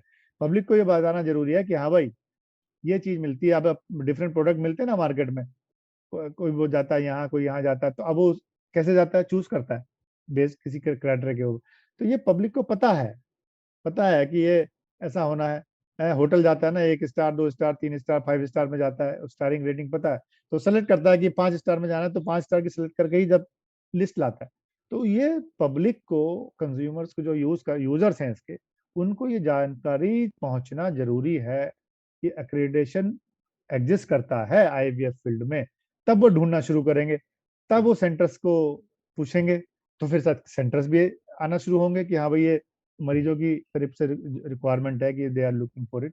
तो ये जानकारी है, हम लोगों को साथ में इसके मिलकर काम करना पड़ेगा, जानकारी अवेयरनेस क्रिएट करने के लिए, बिल्कुल सर। कि हम मरीजों तक, हम पब्लिक तक कैसे पहुंचे। इसमें मैं एक चीज ऐड करना चाहूंगा सर, कि हम कोशिश करेंगे कि इस वीडियो के लिंक के डिस्क्रिप्शन में एक लिंक आपसे ले लें, और उस लिंक में डायरेक्टली वो लिंक आप हमें प्रोवाइड करा दें कि अगर कोई इस वीडियो को देख रहा है तो वो ये जानकारी ले सकता है उस लिंक के जरिए, डायरेक्ट क्लिक करके, कि हाँ वो कौन कौन से सेंटर, बिल्कुल, आईवीएफ सेंटर ऑलरेडी एक्रेडिटेड हैं। बिल्कुल, जी बिल्कुल। सर। जी सर। तो इसी श्रृंखला में आगे बढ़ते हुए सर नेक्स्ट क्वेश्चन की तरफ जाते हैं, कि इसमें एक क्वेश्चन जो कि पर्सनली मुझे कई बार फेस करने को मिला है, कि जो सहमति पत्र होता है या कंसेंट फॉर्म जो होता है, जब हम पेशेंट से फिल कराते हैं, तो कई बार वो जो लैंग्वेज उस पेशेंट को समझ में आती है, उस लैंग्वेज में कई बार वो साइन नहीं किया जाता, या वो उसको एक्सप्लेन नहीं किया जाता, या एक्सप्लेन किया जाता है बट कागज इंग्लिश में है, समझाया हिंदी में जा रहा है, कागज पे सिग्नेचर हिंदी में हो रहे हैं, कागज से का कंटेंट अंग्रेजी में है। तो कई बार मुझे लगता है कि लीगली इस चीज़ को लोगों को समझना चाहिए, और इस पे मैं आपसे थोड़ा-सा जानना चाहूँगा कि क्या आईवीएफ प्रोसीजर की सहमति हिंदी व अंग्रेजी दोनों में होना अनिवार्य नहीं होना चाहिए? देखिए ऐसा है कि कंसेंट फॉर्म जो होता है, सहमति जिसको आप सहमति पत्र बोल रहे हैं, कंसेंट फॉर्म तो एक इम्पोर्टेंट पार्ट है किसी भी प्रोसीजर का, है ना। कोई भी आप इन्वेसिव प्रोसीजर करते हैं अस्पताल में तो कंसेंट फॉर्म तो भरना ही है, कंसेंट लेनी पड़ती है, इन्फॉर्म कंसेंट जिसको बोलते हैं। एक तो इम्प्लाइड कंसेंट होती है कि मरीज गया अस्पताल में कि मुझे डॉक्टर को दिखाना है, तो इम्प्लाइड कंसर्न है क्योंकि खुद पहुंचे हो आप, तो आप बट इन्फॉर्म कंसर्ट है जहाँ पे इन्वेसिव प्रोसीजर है, जहाँ पे रिस्क है कुछ, तो वहाँ पे एक कंसर्ट लेनी जरूरी होती है, लीगली है, रिक्वायरमेंट भी है कि आप मरीज को बताएं कि आप ये प्रोसीजर करने जा रहे हैं, इसके क्या फायदे हैं और क्या रिस्क भी है। रिस्क एंड बेनिफिट दोनों आपको बताने हैं। अगर मान लीजिए ऑप्शन भी है, मान लीजिए जैसे एग्जांपल देते हैं ना, जैसे हम लोग अगर कार्डियक सर्जरी ऑप्शन है, स्टैंडिंग भी ऑप्शन है, स्टैंड लगवाना है कि सर्जरी करानी है, डॉक्टर बोलेगा कि मेरी राय में तो आप सर्जरी कराएं, लेकिन ऑप्शन स्टेंटिंग का भी है, उसके ये फायदे हैं, इसके ये फायदे हैं, तो आप चूज कर लो, है ना। तो ऐसे ही आईवीएफ में भी है, आईवीएफ किसी भी इन्वेसिव प्रोसीजर में कंसेंट लेनी पड़ती है, और पहले उस कंसेंट का पर्पस क्या है, मैं हमें ये चीज जानना जरूरी है, उसका कंसेंट लेने का पर्पस क्या है। पर्पस ये है कि मरीज को जानकारी होनी चाहिए कि आप करने क्या जा रहे हो, बिल्कुल। उसके साथ करने क्या जा रहे हो, और उसके क्या फायदे हैं और क्या नुकसान है ना। नुकसान मतलब रिस्क क्या है बेसिकली। ऐसा नहीं कि हम बोलेंगे कि भाई अब सर्जरी है, अब डॉक्टर तो अपनी तरह से बेस्ट करने की कोशिश करेगा, वो तो गलती नहीं करेगा जानबूझ के कि मैं गलत कर दूं ना, वो तो अपनी तरफ से बेस्ट करेगा। लेकिन बायोलॉजिकल सिस्टम है, मेडिकल साइंस है, कुछ गलत भी हो सकता है ना, अनइंटेंशनल, इंटेंशनल नहीं है, अनइंटेंशनल गलत भी हो सकता है। तो अगर ऐसा कुछ है तो वो दूसरी चीज है, सब कुछ ठीक है लेकिन आउटकम जो है वो नॉट किसी के हाथ में नहीं है, कि आप डॉक्टर बोलेगा नहीं नहीं इतना होना, वो कॉन्फिडेंस हो सकता है उसको कि हाँ इतना होगा, गारंटी नहीं हो सकती है ना। बिल्कुल। तो वो बताएंगे डॉक्टर को, कंसेंट जब लेते हैं कि भाई मैं ये आईवीएफ प्रोसीजर करने जा रहे हैं, इन्वेसिव प्रोसीजर है, इसमें हम ये ऐसे करेंगे, और इसमें हो सकता है आपको पेन हो या आपको ऐसे हो, ये ऐसे हो, तो ये आपके कुछ साइड इफेक्ट्स भी हो सकते हैं, इस तरीके से हम लोग ट्रीटमेंट देने वाले हैं, तो कुछ साइड इफेक्ट्स भी हो सकते हैं। तो पेशेंट को पूरा समझाया जाता है, काउंसलिंग की जाती है कि हाँ भाई ये हम करने जा रहे हैं, इसके ये फायदे हैं, ये रिस्क हैं। जब पेशेंट को ये चीज समझ में जाती है तो बोलता है हाँ ठीक है, मैं इन चीजों को अब करने के लिए तैयार हूँ।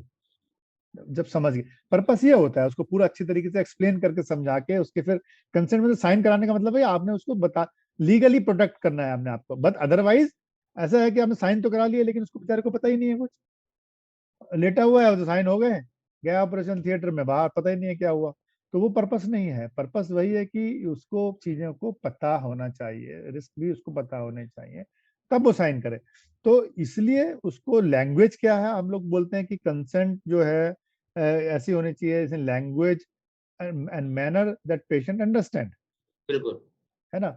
अब आप मरीज है हिंदी जानकारी रखने वाला, आप उसको अंग्रेजी में समझा रहे हैं, वो क्या समझेगा, इन्हें मैनर तो नहीं हुआ ना, आप उसको हिंदी में समझाएंगे तो वो समझेगा। ऐसे ही लैंग्वेज, इन्हें लैंग्वेज एंड मैनर, वो आपने इंग्लिश में लिख इंग्लिश तो कैसे समझेगा।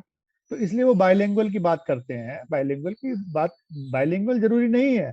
बाइलिंगुअल इसलिए कहा जाता है कि एक तो हो गई अपनी लोकल लैंग्वेज, एक हो बिल्कुल। गई इंग्लिश, इंग्लिश तो ऑलमोस्ट सब जगह जानते ही हैं, और जो एक लोकल लैंग्वेज होगी तो इसलिए वो बाई साइनेज वगैरह कुछ करेंगे बाइलिंगुअल बोलते हैं। वैसे इंपॉर्टेंट वो जरूरी नहीं है, जरूरी यह है कि वो जो मरीज आपके सामने है उसको क्या आता है, आप उसकी भाषा में बात कर रहे हैं, उसकी भाषा में समझा रहे हैं, उसकी भाषा में पढ़ा रहे हैं कि नहीं समझा रहे हैं। तो अगर मरीज को हिंदी आती है तो आपका कंसेंट फॉर्म हिंदी में है, आप उसको दे दीजिए। दूसरी बात, हिंदी पढ़ना आता है कि नहीं आता है ना, हिंदी की ज्ञान है, पढ़ते हैं तो आप उसको हिंदी में दीजिए। हिंदी में नहीं आता तो इंग्लिश में देकर कोई मतलब नहीं बनता है। अब उसको इंग्लिश आती है हिंदी नहीं आती है तो हिंदी में पकड़ा दिया तो भी कोई मतलब नहीं बनता है। तो आपको उस लैंग्वेज में दें मरीज को जो वो पढ़ सकता है, वो समझ सकता है, और वही चीज आप उसको समझाएं भी, खाली लिखने से नहीं होगा। आप अगर हिंदी में लिख के दे रहे तो हिंदी में आप उसको समझाएं भी, इंग्लिश में लिख के दे रहे तो इंग्लिश में आप उसको समझाएं भी, यहाँ भी ये इसका मतलब ये है, what I mean to convey is this, बिल्कुल कि सर। हम we are going to do this procedure. तो आप जब तक उसको समझाएंगे नहीं, पढ़ाएंगे नहीं, तो उसका पर्पस सर्व नहीं होता है। तो इसीलिए हम कहते हैं कि भाई वो लैंग्वेज, वो तरीका होना चाहिए जो उसको समझ आए। बाइलिंगुअल है नहीं है वो सेकेंडरी है, ऐसा कुछ वो जरूरी नहीं है, वो तो कन्वीनियंस है कि साइनेज लगा दिए। अब चांसेस है कि इंग्लिश आती है, नहीं आती तो लोकल लैंग्वेज तो आती ही होगी, है ना। हो सकता है कहीं विदेशी कोई आ गया उसको तो दोनों ही नहीं आती, that is a different thing. But usually concept वही है कि आप लोकल लैंग्वेज जानते हैं, नहीं तो इंग्लिश जानते हैं, तो इसलिए वो साइनेज वगैरह की बात होगा। बट हर चीज आप बाइलिंगुअल नहीं कर सकते ना। बिल्कुल सर। इजी आपको इजी लगता है तो आपने हिंदी और इंग्लिश कर ली उस एरिया में, या लोकल लैंग्वेज प्लस इंग्लिश कर ली, बाइलिंगुअल बाइलिंगुअल एक तरफ ये एक तरफ ये, वो कन्वीनियंस की बात है आपकी, आपने करके रखा हुआ परमानेंट प्रिंट करा के। बट रिक्वायरमेंट ये है कि वो कंसेंट उस लैंग्वेज में होनी चाहिए जो पेशेंट को आती हो, और आप उस तरीके से समझाएं जो पेशेंट समझ सकता हो, वो इम्पोर्टेंट है। ना कि किस लैंग्वेज में आपने उसको रखा हुआ है, या 1 में होनी चाहिए या 2 में होनी चाहिए, 3 में, वो जरूरी नहीं है। कंसेंट फॉर्म की लैंग्वेज वो होनी चाहिए जो मरीज को आती हो, आप उसको उस लैंग्वेज में समझा रहे हैं जो उसको आती है, बिल्कुल वो सर। इम्पोर्टेंट। तो इसी श्रृंखला में से जो अगला क्वेश्चन है वो ये है कि क्या क्यूएआई आईवीएफ प्रोसीजर से रिलेटेड जो कंसेंट फॉर्म के फॉर्मेट्स हैं, क्योंकि इस पे कई बार ये होता है कि एक्रेडिटेशन बॉडीज जो होती हैं वो कहती हैं कि ये कंसेंट फॉर्म इस तरीके से होना चाहिए, ये कंटेंट होना चाहिए, बट कई बार कोई फॉर्मेट अवेलेबल नहीं होता, तो कई बार सेंटर इस चीज को लेके काफी प्रॉब्लम फेस करते हैं। तो क्या क्यूएआई इस चीज को लेके कोई फैसिलिटी प्रोवाइड कराती है आईवीएफ सेंटर से प्रोसीजर हमने के कंसेंट? देखिए प्रवीण जी, हमने कोई अपना फॉर्मेट तो डेवलप नहीं किया, बट हम लोग इस चीज़ की तरफ बढ़ रहे हैं। टेक्निकल कमेटी इस चीज़ पे काम कर रही है कि गाइडेंस डॉक्यूमेंट डेवलप करे, उसमें कॉमन फॉर्म्स एंड फॉर्मेट्स भी दे दें ताकि आसान रहे। तो हमारे स्टैंडर्ड में कोई फॉर्मेट नहीं होता, स्टैंडर्ड लैंग्वेज में लिखा होता है कि क्या चाहिए। वो तो बोलता है कि consent should be in a manner and language the patient understand. ठीक है, अब आप उसको कैसे लिखते हैं, कैसे बनाते हैं, अब उसके कंटेंट क्या होते हैं। तो अब इसमें क्या है, आईवीएफ की जब हम बात कर रहे हैं इंडिया में, तो Indian council of medical research ICMR जो एक नोडल बॉडी है, वो एक्चुअली इसको देखती है। वो रजिस्ट्री, उनके पास एक रजिस्ट्री भी है आईवीएफ सेंटर को रजिस्टर करने का, जो मतलब एक वॉलंटरी प्रोसेस है। आप करा सकते हैं उसको, अच्छा है कि आप एक रजिस्ट्री इकट्ठी बन जाती है कि कितने सेंटर इंडिया में काम कर रहे हैं, आठ सेंटर में है।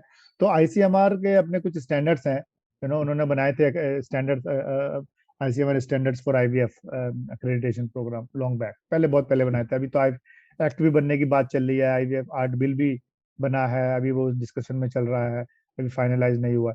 तो उसमें वो कुछ फॉर्म्स दिए हुए हैं उन लोगों ने, आईसीएमआर ने आईवीएफ के कुछ फॉर्म्स दिए हुए हैं, तो वो यूज किया जा सकते हैं। हमने अपने नहीं लिए, हमने काफी स्टैंडर्ड उनके अडॉप्ट किए हैं अपने एक्रेडिटेशन स्टैंडर्ड में।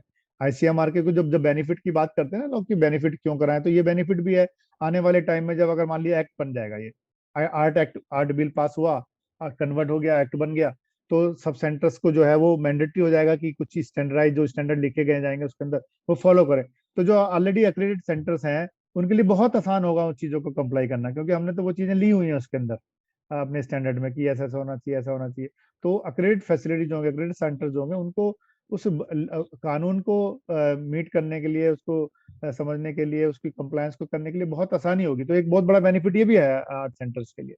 तो फॉर्मेट हम अपने डिफाइन नहीं किए, but I think technical committee को काम दिया गया, अगर उनको लगता है कि जरूरत है तो वो एक टेम्पलेट डेवलप कर सकते हैं और गाइडेंस डॉक्यूमेंट में दे सकते हैं। बट अदरवाइज आईसीएमआर के है, और दूसरी जगह भी रेफरेंस मिल जाते हैं जहाँ से वो, बट अगर कोई सेंटर अप्रोच करता है हमें, तो भी हम लोग मदद करने की पूरी कोशिश करते हैं। बट अच्छा है, कुछ चीजें ऐसी हैं जो हम लोगों को अगर हम देते हैं तो उनके लिए काफी आसानी हो जाएगी।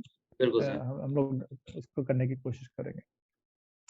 तो सर इसी श्रृंखला में जो अगला क्वेश्चन है वो ये है कि क्यूएआई क्या एक सेंटर को एक्रेडिटेशन कराने के लिए क्या कुछ इस तरीके की मदद प्रोवाइड कराता है कि पॉलिसीज बनाने में कोई हेल्प करता हो, या ट्रेनिंग के कैलेंडर को कैसे डेवलप करना चाहिए, किन टॉपिक्स को कंसीडर करना चाहिए, सेल्फ असेसमेंट को करते समय किन किन बातों का ध्यान रखना चाहिए, या डे टू डे में जो डॉक्यूमेंटेशन है, रजिस्टर्स हैं या उनके फॉर्मेट्स हैं, या इस चीज को लेके कहीं कोई हेल्प आप देते हैं या क्यूआई के जरिए, देखिए इसके बारे में थोड़ा। बहुत जरूरी चीज है इसको समझना। बहुत सेंटर हम लोगों को बात करते हैं, ईमेल भेजते हैं, फोन करते हैं, और हम लोग फोन पे काफी काफी समझाते हैं। इवन वेबिनार भी करते हैं उनके लिए, अवेयरनेस प्रोग्राम भी चलाते हैं, ट्रेनिंग प्रोग्राम हमारे चलते हैं उसके लिए। 1 to 1 भी कोई फोन करता है तो हम पूरा समझाते हैं उसको, जो भी सवाल होते हैं उसके जवाब देने की पूरी कोशिश करते हैं, पूरी इन्फॉर्मेशन जानकारी देने की कोशिश करते हैं। इसके अलावा अगर कोई स्पेसिफिक ट्रेनिंग चाहता है, कि चाहता है कि हमारे पास 10 12 15 एम्प्लॉइज हैं, स्टाफ है, हम उनको ट्रेनिंग चाहिए, हम वो ट्रेनिंग भी अरेंज करते हैं उनके स्पेसिफिक स्टाफ के लिए भी। जो मैंने बताया ना, centre for education and training, CET जो वर्टिकल है ना, वो पूरा वर्टिकल का पर्पस ही है hand holding, facilitation, training, education. तो उसमें किसी सेंटर को मदद चाहिए तो हम उस सेंटर में करते हैं, तो उसका हमारे एक्रेडिटेशन वाले वर्टिकल से कोई लेना देना नहीं है। इसका अपना स्ट्रक्चर है, पूरी फायरवॉल क्रिएट की हुई है हम लोगों ने इस बीच में। ये बोर्ड बना हुआ है, इसकी अपनी कमेटीज हैं, अपना डिसीजन मेकिंग प्रोसेस है। तो इसके जो लोग, उसमें बिल्कुल इंटरफेरेंस नहीं है। तो उसमें हम लोग, अगर किसी को मदद चाहिए कि डॉक्यूमेंटेशन कराना है, कोई ट्रेनिंग करनी है, कैसे करना है, तो वो हम उसमें कर सकते हैं। सेंटर फॉर एजुकेशन ट्रेनिंग में हम लोग बिल्कुल उसकी मदद, क्योंकि देखिए हम कहते हैं एक्रेडिटेशन कराओ कराओ कराओ कराओ, वो करने के लिए भी तैयार हो जाते हैं। अब करें कैसे, बिल्कुल। पता ही नहीं है बेचारों को कैसे करें, स्टैंडर्ड को समझ में नहीं है, कुछ समझाएगा स्टैंडर्ड तब तो समझ में आएगा ना। कोई इम्प्लीमेंट कैसे करेगा? तो जब तक हम खुद उनको मदद नहीं करेंगे वो आगे काम नहीं बढ़ पाएगा। तो हम लोग उसको इसलिए हमने तो इसलिए उसको इम्पार्शियलिटी को मेंटेन करने के लिए हमने उसको वर्टिकल को अलग रखा है कि कोई भी जो उसमें जो हमारा एक्सपर्ट यूज होगा वो हमारे एक्रेडिटेशन प्रोसेस में यूज नहीं होंगे, एक्रेडिटेशन असेसमेंट में नहीं यूज होंगे। वो कन्फ्लिक्ट को हम उसको बिल्कुल खत्म कर देंगे। इम्पार्शियलिटी को मेंटेन करने के लिए हम उसको चीजों को अलग करके रखा हुआ है, तो एक अलग वर्टिकल है। तो किसी को अगर मदद चाहिए, डॉक्यूमेंटेशन है, ट्रेनिंग है, कैसे करना है, we can do that in centre for education and training. जी सर। तो अगला जो क्वेश्चन है इस श्रृंखला में वो ये है, क्या किसी सेंटर को एक्रेडिटेशन कराने के लिए, पाने के लिए कोई स्पेसिफिक इंफ्रास्ट्रक्चर गाइडलाइन को फॉलो करना पड़ता है, या क्यूएआई इस चीज को लेके कोई स्पेसिफिक गाइडलाइन जारी कर रही है, या इसको कैसे मतलब क्या कुछ बदलाव करने होंगे अगर किसी को एक्रेडिटेशन कराना है तो? देखिए, जिसने भी आईवीएफ सेंटर चलाए हुए हैं उनको बेसिक जानकारी तो है आईवीएफ सेंटर कैसे चलते हैं। आईसीएमआर का जैसे मैंने जिक्र किया, आईसीएमआर में गाइडलाइंस पूरी दी हुई हैं कि भाई आप आईसीएमआर चला रहे हैं, क्या क्या एक्टिविटी कर रहे हैं।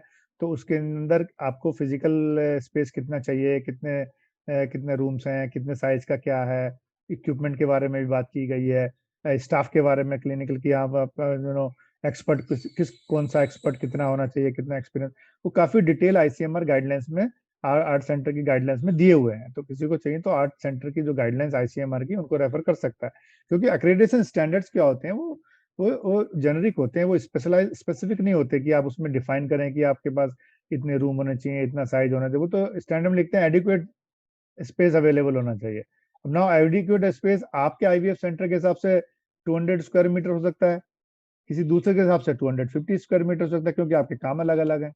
आप खाली आईयूआई कर रहे हैं, देन और एक आईवीएफ प्रोसीजर कर रहे हैं। एक बंदा जो है पूरी चीजें करने में लगा हुआ है, स्कैनिंग से लेके पूरा फोकस है उसका, इवन वो सरोगेसी में भी एंटर किया हुआ, मतलब काफी चीजें कर रहा है। तो स्कोप ऑफ एक्टिविटी क्या है, उस हिसाब से क्या स्पेस चाहिए, क्या स्टाफ चाहिए, क्या कॉम्पिटेंसी चाहिए, क्या इक्विपमेंट चाहिए, वो अलग अलग वेरी करते हैं। तो आईसीएमआर गाइडलाइंस को हम रिकमेंड करते हैं कि आईसीएमआर गाइडलाइंस जो आर्ट सेंटर की बनी हुई है आप उनको फॉलो करें, गवर्नमेंट की गाइडलाइंस है। तो वो बेसिक मिनिमम इंफ्रास्ट्रक्चर हेल्प करने के लिए मदद करते हैं। और क्लिनिकल एस्टेब्लिशमेंट एक्ट में जो मिनिमम स्टैंडर्ड्स डिफाइन किए गए हैं डिफरेंट तरीके के, अब मुझे इस चीज का भी तो ध्यान नहीं है कि वो आईवीएफ सेंटर स्पेसिफिक तो शायद नहीं है, वो आईसीएमआर के में ही है, but as a health care facility अगर है, कितने बेड के हिसाब से कितने बेड हैं, वो बेड के हिसाब से वो उन्होंने डिफाइन किया हुआ है क्या क्या क्या क्या होना चाहिए। बट अदरवाइज अगर कोई मदद चाहिए होती है कहीं तो हम लोग रेफरेंस और मदद करने की पूरी कोशिश करते हैं कि भाई, हाँ। देखिए, कुछ तो चीजें ऐसी हैं जब जो सेफ्टी से रिलेटेड है। अब मान लीजिए फायर सेफ्टी की बात आती है, तो वो तो फायर सेफ्टी अगर एनओसी है तो कोई प्रॉब्लम ही नहीं है, नहीं तो वो फायर एनओसी मिलेगी नहीं अगर स्ट्रक्चरल सेफ्टी उनकी ठीक ठाक नहीं है। क्लिनिकल प्रोटोकॉल में समटम ठीक है, जैसे हम लोग कहते हैं कि प्राइवेसी होनी चाहिए पेशेंट की। अब आपने दो मरीज बैठाए हुए हैं, तो उनकी काउंसलिंग चल रही है और उनके बीच में कोई बैरियर ही नहीं है, प्राइवेसी नहीं है, तो स्टैंडर्ड तो बोलता है ना प्राइवेसी होनी चाहिए, बोलो भाई इसको पार्टीशन कर दो, तो वो पार्टीशन की बात आ जाती है। तो स्टैंडर्ड में लिखा कि पार्टीशन, वो कहता है प्राइवेसी मेंटेन करो, है बिल्कुल ना। सर। ऐसे ही आप ऑपरेशन थिएटर में जाएंगे, अब आप इन्फेक्शन प्रिवेंशन एंड कंट्रोल की हम बात करते हैं, तो उसमें कैसे आप करेंगे इन्फेक्शन प्रिवेंशन? क्या एयर चेंजेस हैं, एयर फिल्ट्रेशन लगा रखा है ना आपने अपने, एयर चेंजेस कितने हो रहे हैं आपके, उसका इंजीनियरिंग कंट्रोल्स क्या है, कैसे आप मॉनिटर कर रहे हैं इन्फेक्शंस को, वो सब चीजें आ जाती हैं। तो वो स्टैंडर्ड का ही पार्ट है, स्टैंडर्ड से ही पता चल जाता है कि हमें क्या क्या चीजें यहाँ पे चाहिए होती। बिल्कुल सर। सर, इसमें जो इस श्रृंखला में जो अगला क्वेश्चन है वो ये है कि अगर कोई सेंटर एक्रेडिटेशन के लिए अप्लाई करना चाहे अपने आईवीएफ के, तो वो क्यूएआई में किस तरीके से अप्लाई कर सकता है? देखिए, मैंने जैसे बोला कि हमारी जो वेबसाइट है qai.org.in, उस पर हमने सब चीज़ें डाली हुई हैं। उसमें आप CHSC में जाइए और CHSC क्लिक करेंगे तो नीचे आर्ट एक्रेडिटेशन प्रोग्राम आएगा और उसमें 3 कॉलम बने हुए हैं। जब उस पर क्लिक करेंगे तो 1 is document, second is applicant and third is accredit facility. तो आप जब आप डॉक्यूमेंट पे क्लिक करेंगे तो आपको पूरे डॉक्यूमेंट की लिस्ट आपके सामने आ जाएगी आपके कंप्यूटर पे। उसमें application form, information brochure, self assessment tool kit, how to get a copy of standard, ठीक है, वो कैसे ले सकते हैं कि आप एक ईमेल हमें भेजें, हमें ये स्टैंडर्ड चाहिए, हम आपको एक स्टैंडर्ड की कॉपी भेज देंगे। एप्लीकेशन फॉर्म, इंफॉर्मेशन वो आप डाउनलोड कर लीजिए वहाँ से, सेल्फ असेसमेंट टूल आप डाउनलोड कर लीजिए वहाँ से। तो ये आप वहाँ से डाउनलोड कीजिए। नहीं, अगर आप आपको पता है, मान लीजिए बहुत लोगों को नहीं पता होगा, तो वो हम बहुत लोग फोन करते हैं कि मुझे इसमें इंटरेस्ट है, मैं इसमें अप्लाई करना चाहता हूँ, क्या प्रोसेस है। हम उनसे बोलते हैं आप हमें एक ईमेल भेज दीजिए या हमें अपना ईमेल बता दीजिए, हम आपको सारी जानकारी भेज देते हैं। तो वो हमें भी अपना ईमेल एड्रेस देते हैं, हम उनको सारी जानकारी जो है ईमेल से भेज देते हैं। ये सारी चीजें जो हमने बताई आपको, ये हम उनको सब पूरा भेज देते हैं। तो अगर किसी को किसी IVF सेंटर को इंटरेस्ट है तो हमारी वेबसाइट पे जा सकता है। हमारी वेबसाइट पे हमारे टेलीफोन नंबर भी लिखे हुए हैं, ईमेल नंबर भी, ID भी दिया हुआ है और इन्फॉर्मेशन भी दी हुई है। तो कोई भी तरीके से वो आप कर सकते हैं, फोन भी कर सकते हैं, जैसा चाहें वो, उनको जो कन्वीनियंस लगे हम उस तरीके से मदद करने के लिए तैयार हैं। इवन हम इस वीडियो के लिंक के डिस्क्रिप्शन में सर आपकी वेबसाइट का लिंक दे देंगे, और एक जो हेल्पलाइन नंबर जो आपकी वेबसाइट पे दिया हुआ है उसको भी हम वहाँ पे मेंशन कर देंगे कि अगर कोई व्यक्ति इस वीडियो को देख रहा है तो उसके ज़रिए वो वहाँ डिस्क्रिप्शन में जाके डायरेक्टली आपसे कॉन्टैक्ट कर बिल्कुल, सकता है। बिल्कुल। सर, इसी श्रृंखला में जो नेक्स्ट क्वेश्चन है वो ये है सर कि एक मैसेज जो आप देना चाहें उन लोगों के लिए जो लोग क्वालिटी टीम में काम करते हैं या किसी सेंटर में क्वालिटी को लेके फोकस करना चाहते हैं और वो एक्रेडिटेशन के लिए तैयारी करना चाहते हैं, तो वो किन बातों पे ध्यान दें? उनके लिए कोई एक मैसेज है? सबसे पहले मैं ये कहूंगा कि उनको स्टैंडर्ड की एक कॉपी ले लेनी चाहिए, बिल्कुल, उसको पढ़ना चाहिए, खूब पढ़ना चाहिए कि जितनी बार पढ़ सकते हैं, पर जितना पढ़ेंगे उतनी जानकारी ज्यादा मिलेगी। अपने पॉइंट्स को नोट करें, जहाँ पे उनको लगता है कि भाई ये कुछ उनको समझ नहीं आ रहा है, उनको नोट करें। दूसरी बात यह है कि हमारी वेबसाइट के टच में रहें, क्योंकि जब भी हमारा कोई ट्रेनिंग प्रोग्राम होता है हम उस पर अनाउंस करते हैं। तो जब भी हमारा कोई अवेयरनेस प्रोग्राम या कोई स्टैंडर्ड इम्प्लीमेंटेशन या प्रैक्टिकम हम अनाउंस करते हैं, उसको अटेंड करें। उससे क्या, उसको और ज्यादा जानकारी मिलेगी इम्प्लीमेंटेशन के बारे में, डॉक्यूमेंटेशन के बारे में, स्टैंडर्ड के बारे में। तो ये जानकारी मिल जाएगी उसको। जब ये जानकारी मिल जाएगी, फिर उसको उसको चीज को इम्प्लीमेंट करना है अपने सेंटर में, फिर प्रैक्टिस, जो भी डॉक्यूमेंट बनाने हैं, पॉलिसी प्रोसीजर्स बना के उसको इस्तेमाल। तो मेरा मैसेज उन सभी लोगों के लिए जो क्वालिटी में डिपार्टमेंट में काम करते हैं या क्वालिटी में जाना चाहते हैं, कि अगर उनको कुछ इंटरेस्ट इस तरीके का है तो वो पहले जानकारी हासिल करें। तो स्टैंडर्ड की कॉपी लें, डॉक्यूमेंट पढ़ें, प्रोसेस, इंफॉर्मेशन प्रोसेस में हमने पूरा प्रोसेस फ्लो, पूरा एक एक पूरा प्रोसेस फ्लो बनाया हुआ है कि कैसे आप अप्लाई कर सकते हैं, कि क्या क्या स्टेजेस हैं एप्लीकेशन टू अक्रेडिटेशन। पूरा पूरा हमने एक फ्लो चार्ट बनाया हुआ है, उसको पढ़ें, जानकारी लें। कोई भी ट्रेनिंग प्रोग्राम उससे उससे रिलेटेड हो रहा है, उसको अटेंड करने की कोशिश करें। तो इसी इसी इसी के करने के बाद आप एम्पावर्ड हो जाएंगे कि हाँ भाई ये चीज़ें आपने सीख ली, और धीरे धीरे आप उसको जो है इम्प्लीमेंट करा के सेंटर को आगे ले जा सकते जी सर। इस श्रृंखला में सर ये लास्ट क्वेश्चन है हमारा, और ये क्वेश्चन आम पब्लिक के लिए है या उन पेशेंट्स के लिए है या उन लोगों के लिए है जो एक अच्छे IVF सेंटर की तलाश कर रहे हैं, और उनके लिए ढूँढने में काफ़ी बार इस चीज़ की कठिनाई आती है। मेरे ही कुछ जानने वाले हैं, जब मेरे से कभी डिस्कशन हुआ तो मैंने देखा कि एक अच्छे IVF सेंटर की तलाश करने में कितनी दिक्कतें आती हैं। तो मैं चाहूँगा कि एक मैसेज उन सभी लोगों के लिए जो लोग एक अच्छे IVF सेंटर की तलाश कर रहे हैं। बिल्कुल, बहुत जरूरी है। मेरा उनके लिए संदेश यही है कि सारे मरीजों के लिए जो अनफॉर्चुनेटली इस चीज को झेल रहे हैं, सफर कर रहे हैं इस चीज से कि भाई बच्चे के लिए इधर से उधर चक्कर लगा रहे हैं, उनको प्रॉब्लम है। अ, तो वो ऑफ कोर्स वो उनको ऐसे सेंटर की तलाश करनी चाहिए जो उनको समझ सके, उनकी उनकी समस्या का इलाज करने की कोशिश कर सके और बेहतर रिजल्ट उनको दे सके। तो जब ये चॉइस सामने अगर है हमारे, तो अक्रेडिट सेंटर की तरफ वो जाएं।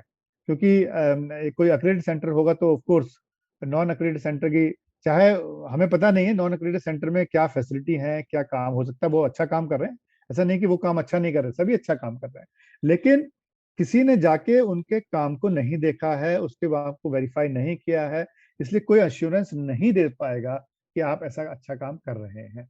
अक्रेडिटेशन एक अश्योरेंस का काम करता है, ठीक है। ये अश्योर करता है कि भाई आप जाएंगे तो यहाँ पे चीजें एविडेंस बेस्ड होंगी, प्रोटोकॉल्स बने होंगे, आपकी बातों को सुना जाएगा, अच्छे से समझा जाएगा, टेक्निकल कॉम्पिटेंसी भी होगी, ये सारी चीजें आपको वहां मिलेंगी। ये एक अश्योरेंस है कि अगर आप एक्रेडिटेड सेंटर में जाएंगे तो you are assured to get these type of services and things, ठीक है। तो आप जब आपके सामने दो चीजें रखी हैं, एक कोई कहता है कि भाई देखो इसकी मुझे कुछ पता नहीं कि क्या हो सकता है, अंदर खोल के देखो, अपने आप देख लो क्या होगा। दूसरा यह है कि हाँ भाई मुझे पता है कि इसमें जो है आप, इसमें 5 सेब रखे हुए हैं, इनकी क्वालिटी अच्छी है क्योंकि हमने इनको देखा है, हमने विजुअली इनको एग्जामिन किया है, उसके बाद इनकी क्लीनिंग भी हुई है, सब कुछ करके हमने इसको ऐसी कंडीशन में टेम्परेचर पे रखा हुआ कि ये खराब ना हो इतने दिन तक। तो ये हमने इसको देखा है, इन्होंने ये प्रोसेस फॉलो करते हैं और हमने जाके इसको चेक किया है कि हाँ भैया ऐसा ऐसा जो कह रहे हैं वो करते हैं। तो अब आप समझ लीजिए आपको कौन सा चीज़ अच्छी लगेगी।